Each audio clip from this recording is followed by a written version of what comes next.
in 2018, that's when things really started to move, and I had this now like beautiful relationship with my body. But back then, as the burnout happened, it's because I got really ill, and then I had to like stop and assess things. And what I thought was inflammation, and the doctors couldn't heal it, it turned out so much of it was just like stress. I was just actually in deep anxiety and stress. And so as I started to calm my nervous system and then have this relationship with my body and not be on like a 9 to 5 schedule, but be on my schedule, I realized how in tune with the moon we are and how in tune with the cycles of the seasons.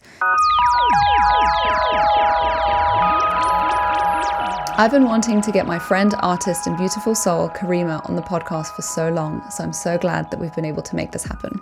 Welcome to The Slowdown, your time to redefine success and growth on your own terms with a little help from others. Karimah Hassan is a Yemeni, Welsh, Bangladeshi artist, writer and performer whose practice spans large-scale paintings, spoken word and socially driven storytelling. Her work has been exhibited in London, New York, Toronto and the Middle East, with collectors ranging from Vogue editors to global institutions. Trained as an architect, her practice merges structure with soul, focusing on themes of diaspora, belonging, beauty, and visibility. Whether through her paintings, her newsletter, her weekly poem cast, or her vivid public murals, Karimah creates work that invites communion, courage, and celebration. In this episode, we speak about identity, finding your rhythm, and redefining success through creativity, beauty, and community. Hello, Karimah. Welcome to The Slowdown. Thanks for being here.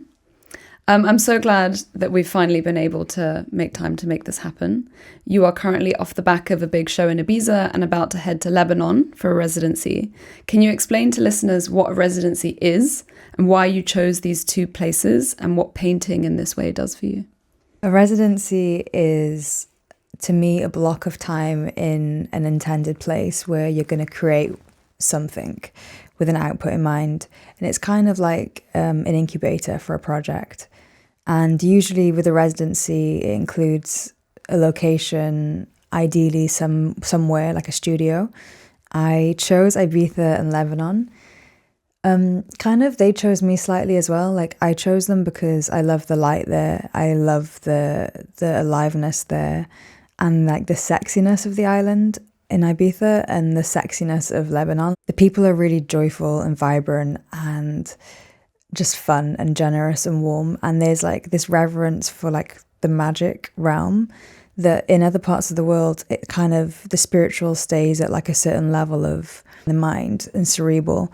But in Ibiza and Lebanon, like the spiritual is really tangible there as well. It's very much like we'll dance it out, or we'll share, we'll invite you over for dinner, or we'll like talk about things over conversation. And I love that feeling of like it's relevant today.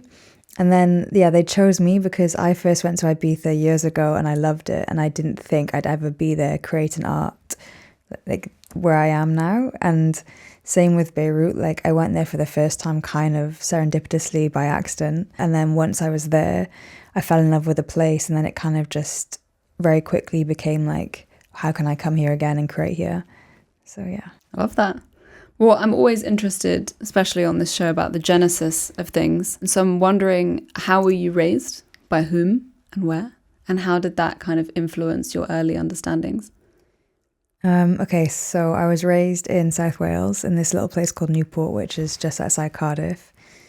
I was raised mainly by my mother, and we grew up in a house with my mum, my brother, my sister, and then I have 3 younger sisters from different mothers, so kind of like a blended family.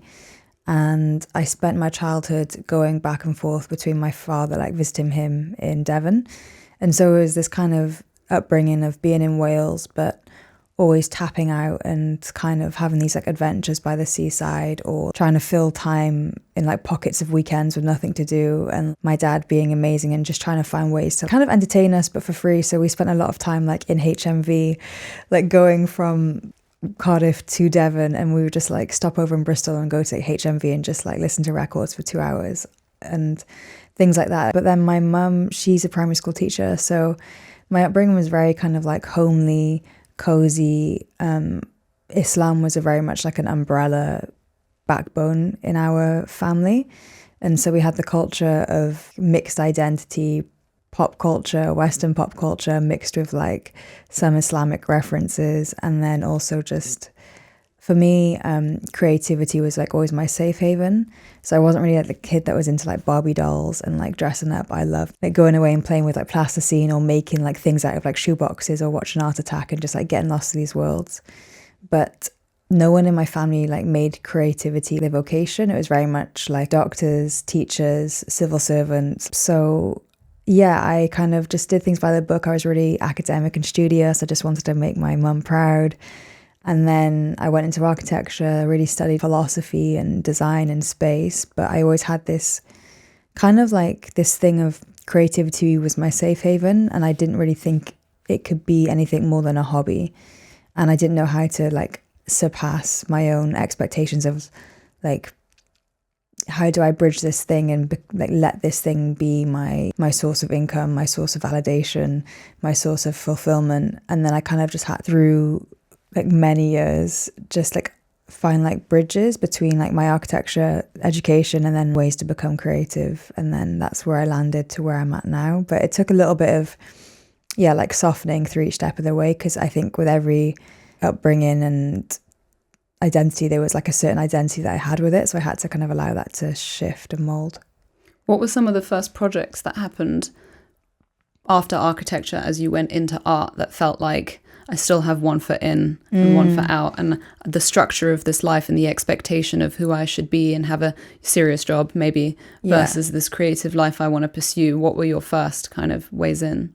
They were like Trojan horse jobs. So they would be like doing the graphic design for a museum exhibition. And so I kind of like had some freelance opportunity. I had some like choice of who I worked with. Another example was I did like interning at an advertising company, or I did interning at a light projection company where they like did the graphics on the side of buildings in Prague. I just had like a lot of like weird little creative jobs.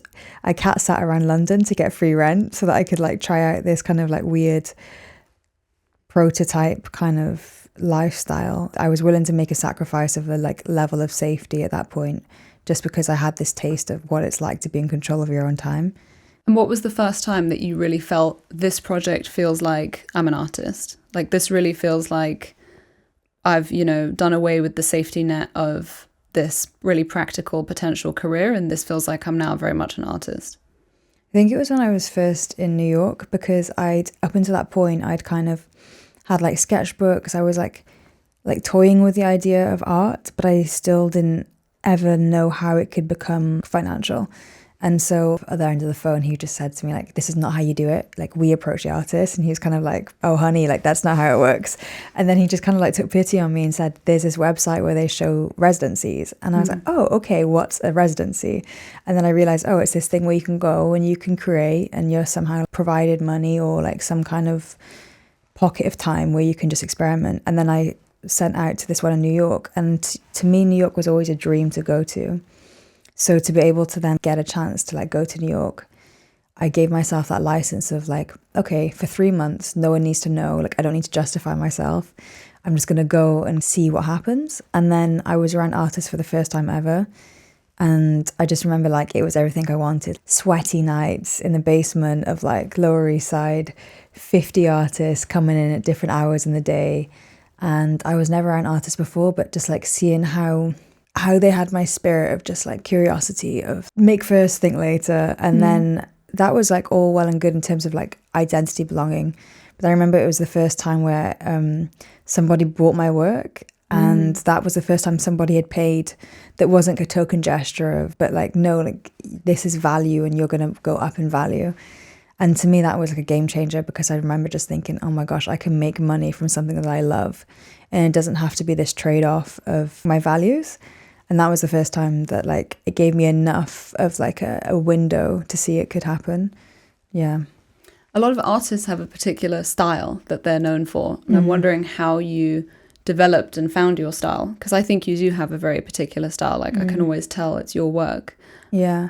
Well, Neil Gaiman has that, that quote, like, so there's this Harvard speech and I love, and he has this, like the quote that says, you have to sound a lot like other people before you can find your voice. And I think even in art school, I would always like look at artists and see what I liked and didn't like. But even when I go back and look at sketchbooks from 14, or my mum still has like a painting from when I was a teenager in the house, I can see my style. And I think it's something about, I always like a painting to be something, but to leave enough abstraction to like put your impression in it. And I don't like things that are too perfect when I paint, because I like to have my layer of like interpretation. And I think that was always the case. And I think it was always the case that I liked like this thing of like the raw. So like I like to see brush marks, I like to see the canvas, I like to see that it's not perfect. And I didn't really intentionally say like I'm gonna develop this style, but I just have something that I like. And I think that has kind of been the signature in a way. And it's like, even though maybe the subject matter changes and I do portraits or landscapes or like illustration, there's like this kind of boldness and color and like spirit that comes across. But it's not intentional. Like I never kind of like had like I just basically like go with what what symbols I like, what color combinations I like.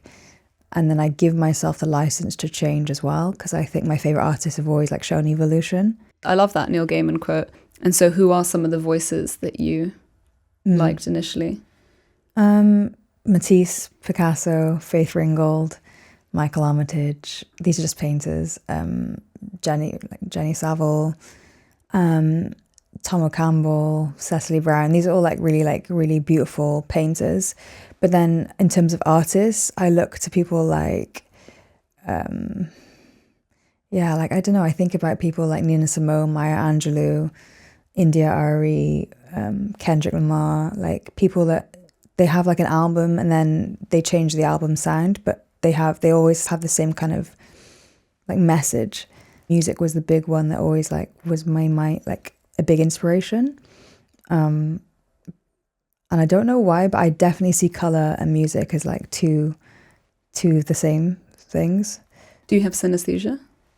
I didn't know it was that until I listened to the Pharrell, the Lego thing. There's like a Lego film with Pharrell and he's telling his story, and then I realized that that's what I have. And yeah, I didn't really know it was that. Where you listen to music and you see color? Yeah, massively.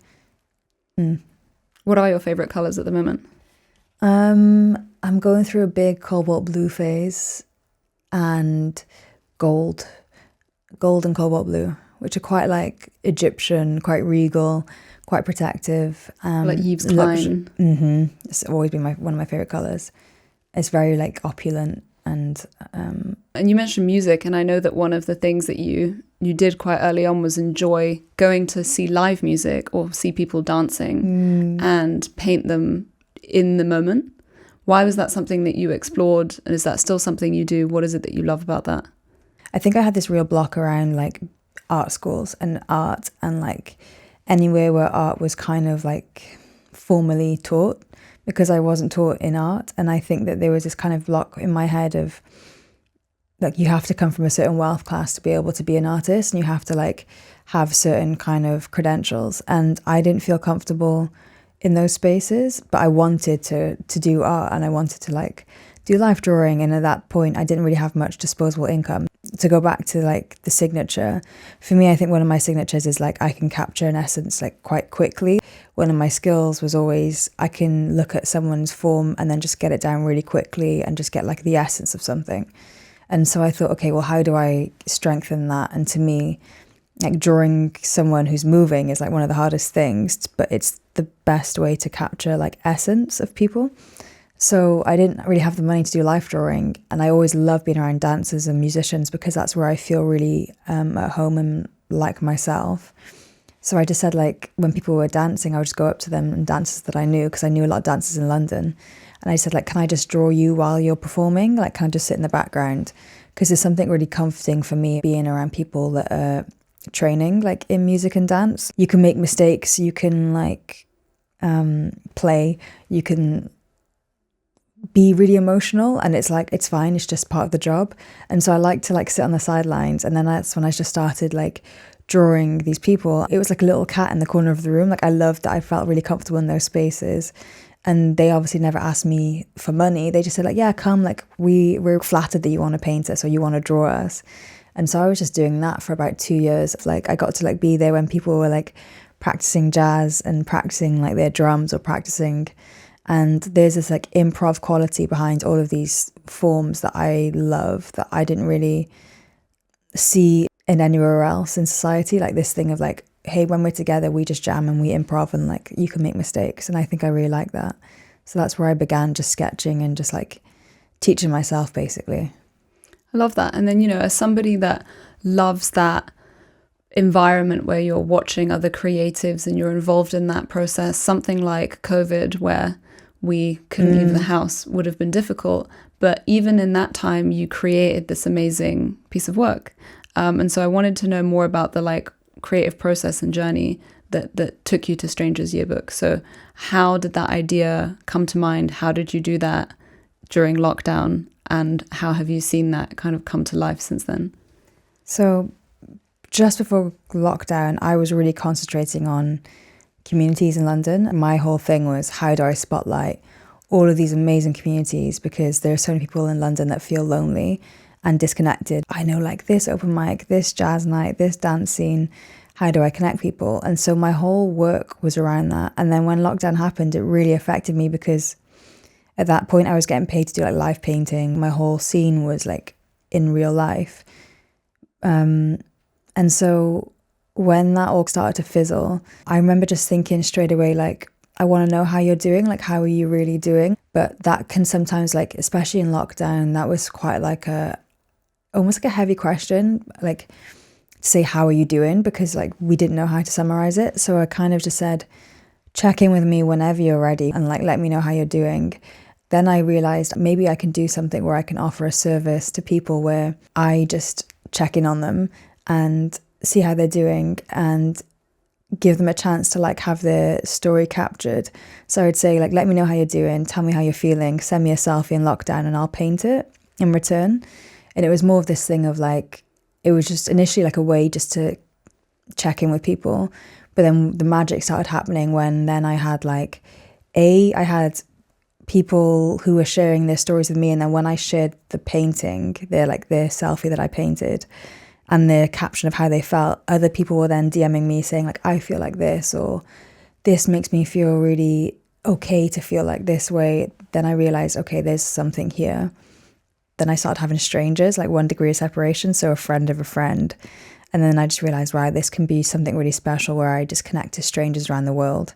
They send me their selfie, which is like quite a vulnerable thing, but it became this like archive. And then every time I was going to stop, like I was just going to do it for 1 month, then it kind of carried on. And then we had, you know, Black Lives Matter that happened, so I carried it on through that. And then we just kept having like these marker points in the year.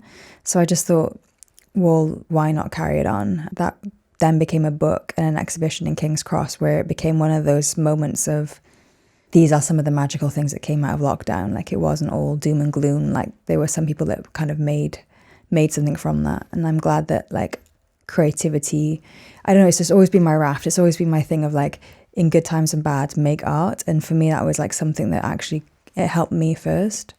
It gave me like a sense of purpose during that time. How many people was it total? It averaged about 350. It was around that, between 350 and maybe just above. But yeah, pretty much one a day. Yeah, like 365 people. It's a lot of painting and a beautiful body of work. That is a project that was just a totally side passion project for you, on top of all of the other work that you were doing. So I'm curious, have you ever found yourself in a position with work, and for you it doesn't even necessarily just have to be art, it could also be brand partnerships that you do, like talent work that you do, where you found yourself like overworked or burnt out or reaching an edge of kind of, I'm doing too much and I can feel that? Yeah, I definitely had burnout when I was in architecture. It was these really long days and not much time for like self-care and movement and socializing and fun. And I think there was this quite unhealthy culture in architecture where you're expected to work like 14-hour days and then weekends on top of it and just kind of ramp it up around deadlines and then like slow down afterwards. But for me, like I'm such a heart-led person and have so much like self-drive and I like to choose for myself. I think that just didn't work for me long term. And so that was like a bit of a burnout moment where I realized like I can't burn out for a cause I'm not passionate about. Like there's one thing kind of like putting your all into something and you're willing to put the sacrifices in, but I think it's another thing when your heart's not, for me, like when my heart isn't in it, it just doesn't feel aligned. Now, since doing art, I probably work more, like the hours, like I work Monday to Sunday, because it doesn't really, there's the barrier doesn't dissolve, like, and I do work long hours, but it doesn't feel like work, because to me it's like, it's one of the things I love doing the most. And it's also just, I'm at this point where I would sacrifice most things to like build what I'm building. But I also think I learned my lesson from the first burnout. So when I do see signs my body's really stressed and like I'm running down, like maybe eczema's flaring up, and like, because my body is so sensitive, so I'm the kind of person that if I do start getting stressed, I kind of get like, my gut tells me, my skin tells me, like I kind of can see the signs physically. So now I kind of don't even really let it get to that point where like, if I can feel it and feel the fatigue or feel the burnout come in, I try and address it soon. I think it also comes like parallel to maturing. So I think a lot of my burnout before used to be people pleasing, where I would try and do everything, and I would try and like see the people that I wanted to see me, but I didn't really know how to say like, maybe this is not my priority. And now it's just like, okay, well, you got to bite the bullet. So if work is ramping up, maybe I can't see all my friends for like a season. I wasn't okay with that before. I kind of wanted to do it all. And I think that helps to kind of be a bit more mature about that. This season of The Slowdown is brought to you by Clue, the period and cycle tracking app that goes deeper than dates on a calendar. I talk a lot on this podcast about somatic wisdom and tuning into the signals from your body, and that really starts with understanding your cycle better. Clue is an essential part of my daily routine, not just knowing when my period is coming, but knowing what phase of my cycle I'm in, how I'm feeling, my energy, my sleep, and now I use it in the trying to conceive mode. If you've ever felt like your body was trying to tell you something but you weren't quite sure what, this is where Clue comes in. It's science-backed, inclusive, and totally ad-free, so that you can reclaim your rhythm one insight at a time. And especially for the Slowdown listeners, Clue is offering a 75% discount code on their annual Clue Plus subscription via their website. To redeem this, go to helloclue.com and enter the code SLOWDOWN at checkout. That's SLOWDOWN, one word. I'll also attach the direct link with the discount already embedded in the show notes. So download Clue today and start making space for the signals your body's been sending all along. I guess a clear part of that is being discerning about the projects that you choose. And so I'm wondering, do you have a process in order to kind of pace yourself and to know what to do? It's all about like what you select, right? And so how do you decide what you say yes to? What excites me?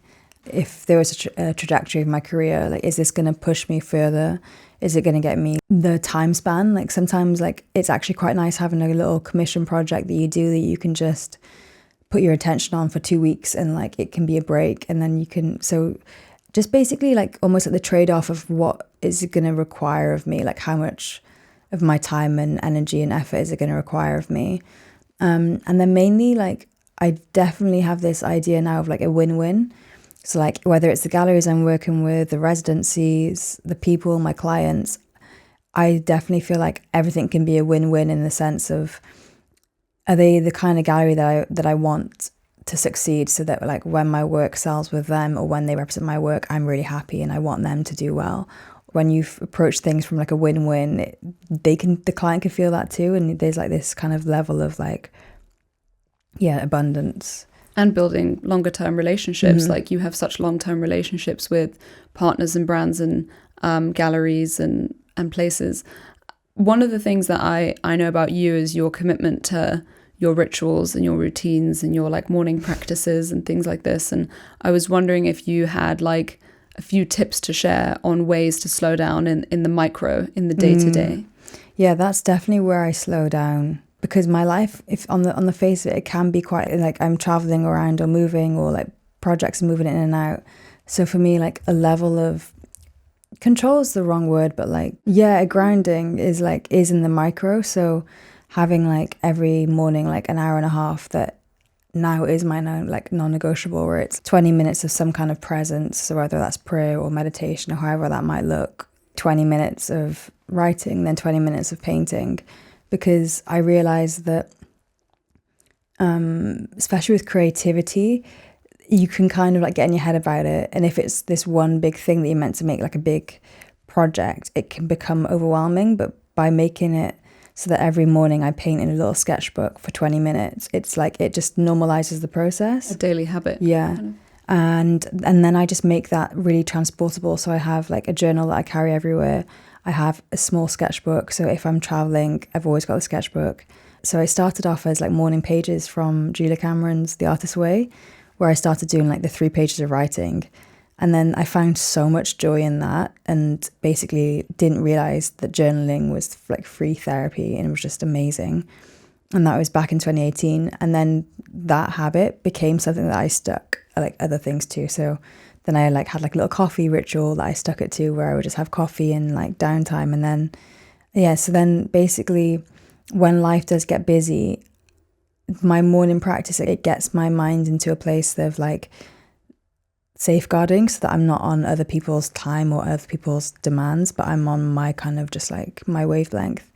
And then I have other things. So like I do like a weekly reset. So every Saturday or Sunday, I like look at what I'm grateful for. I write down my lessons. I write down my reflections and how I'm going to see the next week going ahead. I do like a quarterly check-in where I look at every quarter and like, okay, where are my goals at? Where am I going? And then I do like a yearly check-in around my birthday and New Year's. Journaling for me is just such a convenient and incredibly reflective process that I like have made into a whole like way of living, actually. I love that. It's so noticeable. You, as you said, really don't react as intensely as other people do to somebody else's energy. You know, if someone's like antsy and annoyed, that would really affect me. Whereas I feel like you are very much in your own zone, and that doesn't affect you as much. I was wondering, what role, if any, do you think art plays in helping us slow down? Be it through consuming the art or making the art as artists. Oh, I love that you said consuming, because I didn't think of that, but that's so true, because it's like the inhale and the exhale. I see art is incredibly liberating and cathartic and therapeutic.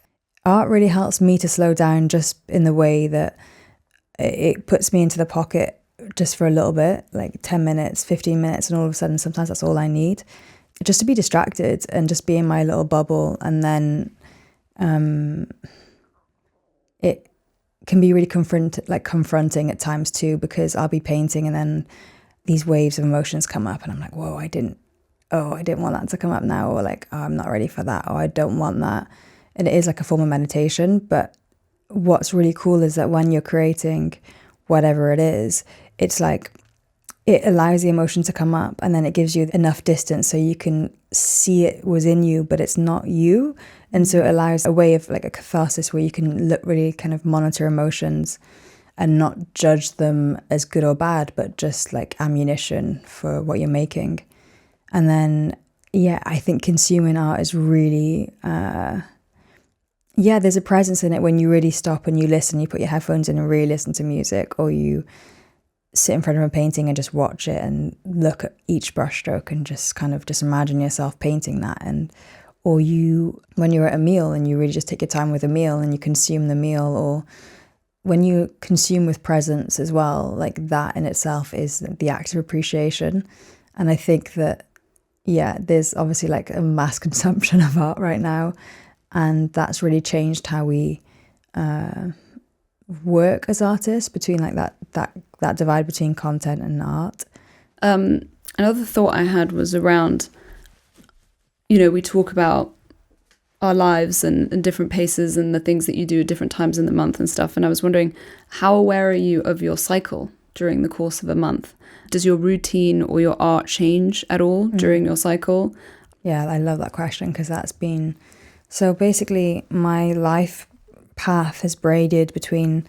As I started meditating, that's when I started like a deep practice of forgiveness and found art. And the three kind of like forgiveness, presence and art all kind of found their way into my life in 2018. And then that's when things really started to move, and I had this now like beautiful relationship with my body. But back then, as the burnout happened, it's because I got really ill, and then I had to like stop and assess things. As I started following art and presence, I became more attuned to my body and how it reacts to like the moon. And I never realized before like the moon can affect you. And what I thought was leaky gut and what I thought was inflammation, and the doctors couldn't heal it, it turned out so much of it was just like stress. I was just actually in deep anxiety and stress. And so as I started to calm my nervous system and then have this relationship with my body and not be on like a 9 to 5 schedule, but be on my schedule, I realized like how in tune with the moon we are and how in tune with the cycles of the seasons. This kind of conversation with my womanhood and my womb and my cycle, it became this like really glorious thing where I didn't realize it's not just a case of like, I think my whole teenage years was like your cycle is something that is shameful and should be hidden and should not be talked about, and you kind of just like put on a brave face and go through it and should be like a stable energy. And I didn't realize that it was okay to be weak and fatigued at some point in the month and then be like high octane on other points. I think the blessing in being freelance and working for myself is that I'm even more attuned to my own energy. A week before my cycle, I am like going to be really tired, and that's okay, and it's not judgmental, and I don't have to like feel sorry about that. And then the blessings that then come through with that are, I started noticing that my creativity really amps up, like the luteal just the week before your period comes on. So like for me, that's a point where I get really intuitive and I'm really creative. And it makes so much sense because really we're like our bodies and our like spiritual and emotional bodies, they're going through like a process of release. And so there's this kind of deep going internal time. And now I realize, okay, actually that's when I get my most downloads. That's when I get the most insight. That's when I get the most intuitive. And if I was to journal or to write, or plan, like that's the good time to kind of like not necessarily sow the seeds, but to create and just to release and to move things. And then as I'm like on my ovulation, that's probably the best time to do like podcasts or meetings or networking. And it's also the time that I'm least like sensitive to energy. I realize like just before my period and during, I'm way more sensitive and like fragile. And again, I used to like almost shame that part and be like, oh, if I just need to cry, like that's not good. And I kind of had this upbringing of it's not okay to be sensitive. But now I realize, oh, it's just because we're so sensitive during that time that creativity is enhanced. And I think that, there's some painters that like paint with using their blood, or they like kind of like, but to me, it's not even about that. It's just about like being so in tune with your body that it's okay to be with the seasons that you're in, and to see that there's power of creativity that dips and ebbs within that. It's important to tell these like more positive stories of what's possible on your period, because I think our society tends to be like PMS, or like you're complaining if you're in pain and this kind of thing, and actually discovering the times of the month when your like superpowers are at their most potent is a totally different narrative of women and periods. Yeah, like I think that like when you're ovulating, there's a superpower of just being able to walk into a room and just like shine and be like, yeah, let's go, like let's move things, let's shake things up. And then there's also a power in just, no, I need to go internal now. Yeah, that is a superpower. What's your working definition of success now? Something about it's like I don't have one on top of my tongue, but it's something about like peace of mind, radiance. To me, what is really important right now is building like projects, foundation, community, and people. So I would be doing myself the service to say that my vision of success doesn't encapsulate that, but it's like, how can I build and create what I'm here to do, but from a place of radiance and peace of mind at the same time, because I haven't really seen that modeled as much. Like I've seen people that go after their dreams and make, but then there's usually a sacrifice of their health and vitality or their peace of mind. So for me, that is really successful if you can create and do what you're meant to be doing and like go to bed at peace and have enough energy to kind of stay feeling young and fresh. That is successful. I mean, it might change, I'm sure. But yeah, that feels like kind of what's important to me right now. You've had the opportunity to meet some incredible people over the course of your career. Is there anyone that comes to mind as like a really interesting personal interaction that you met and had? Oh yeah, I've got one actually. Vera Wang randomly on the Eurostar. It was magical because, you know, we were sat opposite each other accidentally, and I was with my like girlfriend, and we were on like a work trip, and we got separated from the group, so the two of us were like on a table sat across, Vera Wang and her like friend, but we didn't know it was Vera Wang. So I was reading Anna Wintour's book, and then she was like, oh, how is that? And I was like, yeah, it's great, like just telling her everything. And then we got talking, and then we were just chatting. And then, but what I really loved was just how she wasn't on her phone. She was so generous with like her curiosity. And I remember thinking like, that's how you get really great at what you're doing. Like you just remain like humble, and you remain like in that learning mindset where even if you think you're the best in the game, and other people tell you you're the best in the game, you don't get. That's what I love about what I'm doing now, is that like somehow it could be the way that I get to meet people that like were once my role models. And like that is a really fun experience to live in life where you're like, oh, I could, who knows, like I could work with this person. Like it's not, anything's on the table now, which is fun, I think. Yeah. And you know, you mentioned at the beginning you're a mix of nationalities and identities, and I was speaking to somebody recently about being an immigrant and how you try so hard to assimilate to the culture that you're in the UK. And as you get older, perhaps you reinvigorate this interest in your nationalities. And I'm wondering, if there was a stage in your life where you kind of dove back into that, or if it's always been a constant, like it's been really clear to you, like I am these things, or if there was a kind of turning point when you wanted to learn more and know more about that, and how you weave that into your kind of current understanding of self. I am Welsh, Yemeni and Bangladeshi, and the split is my mum, both her parents from Bangladesh, and then my dad, he's half Welsh, half Yemeni. And so growing up, like I said, my mum raised me, so I had kind of a bit of a Bangladeshi influence, but we kind of like had our own little community of just people that were like self-made and British and stuff. So that wasn't the main influence. And then I kind of grew up in Wales where there wasn't much multicultural influence. So for me, like the real kind of craving to find this sense of belonging, first I had it when I was like in uni and I started making friends with kids that were expat kids. And that was the first time ever, like I had friends that were kind of had this feeling of belonging but not belonging. And I kind of was like, oh, this is what I've been searching for the whole time. And then it was really only when I came to London that I really just felt like this sense of belonging of I'm all of these things and I'm this like mix, but I'm British, and like it's so quintessentially British to have a lot of these mixes of cultures.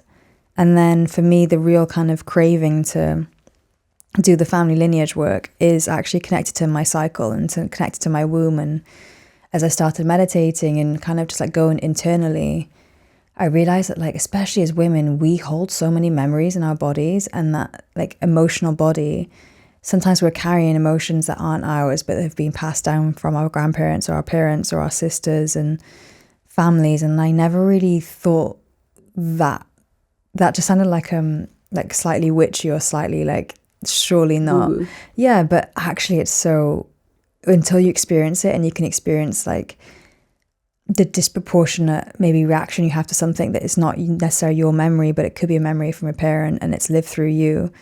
Like that to me became like this new curiosity of, I want to do the forensic work of finding out why I'm like this and why certain things trigger me and why certain things I feel like I need to express. And then that kind of was like, okay, let me do this family work. And why do I have this strong connection to this ancestor who never even raised me, but I feel like I'm connected to? And so for me, like that was really interesting. I hold the DNA and some memories that aren't even my memories, and kind of want to look into that. And I think that just as like we kind of start really respecting mental health now, I think going forwards, we're probably going to really respect this idea of like generational lineage and trauma and gifts. and really like not just dismiss it, but actually see, okay, if your parents did go through a war or did survive trauma, or if you're a baby and you survived trauma, those are parts of our emotions to be looked at. And for me, that was connected to my womb and my cycle. And like, as I started becoming more reverent of my cycle, I saw that kind of come up. The last question that I always ask everybody is, if I had to watch one film or read one book or go see one piece of art to get to know you better or help me understand you better, what would it be and why? Okay, the book would be Letters to a Young Poet by Rilke. And I've got like so many copies, but this one copy I have like 4 things underlined. So faith, self, love and purpose. And like he just goes through everything in that book, and it's written between Rilke and his student. And it's just like a life lesson book, but it's only like 80 pages and it just has so much history in there. And then a film, either Inception, because I love dreams and the mind and like the power of the mind to sculpt reality. So probably Inception, or City of God, which I love just because of the grit and the romance and the soul. And then artwork,